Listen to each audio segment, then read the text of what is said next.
Ready? Hello class, my name is Peyton Peterson, and today we'll be talking about the Big Five personality traits and how they relate to businesses in hiring. So, moving on, we see that we have 5 big categories.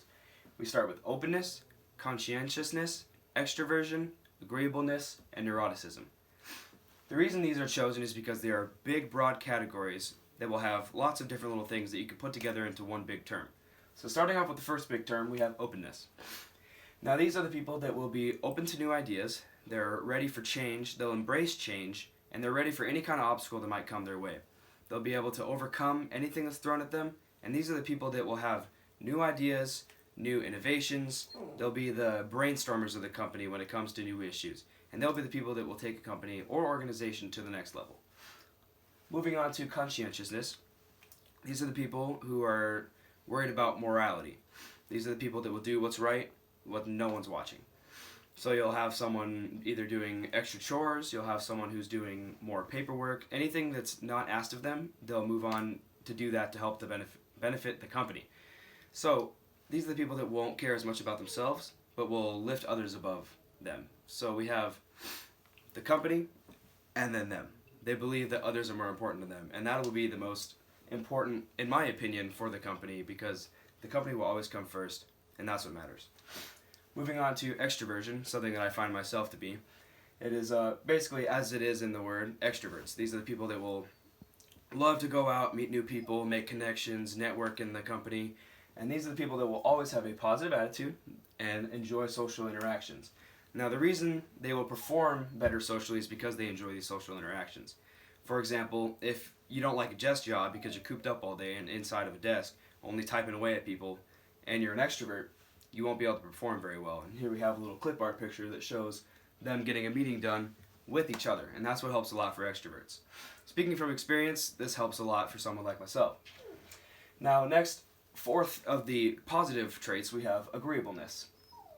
Now, these are the people that aren't necessarily extroverts. They kind of tie together a little bit, but these are the friendly people. These are the people that, no matter what kind is going on, they will always be nice to you. They will be friendly, kind, and then always open to talk.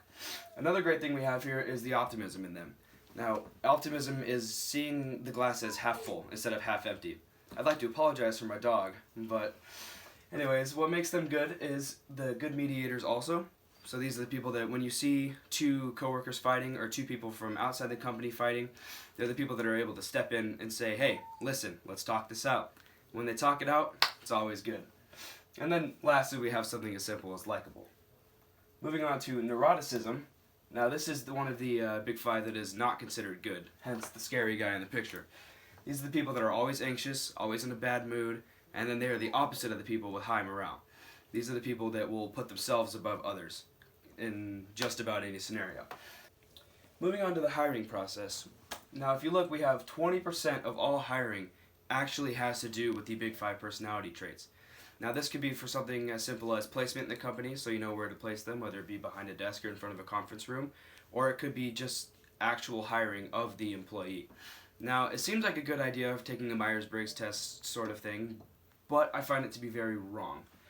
Because people change. People will never ever remain the same. Their opinion will change, their agreeableness will change, their conscientiousness will change. Every single one of the 5 traits will not remain the same in their entire life. We have people change, and then we also have that people can learn. Now you can start out in a company not knowing a single thing about what's going on, but as time goes on, they can learn. They will learn how to be agreeable. They'll learn how to be less neurotic. They'll learn how to be more of an extrovert if their job requires them to. So if they can learn, why wouldn't you include them in the hiring process? So,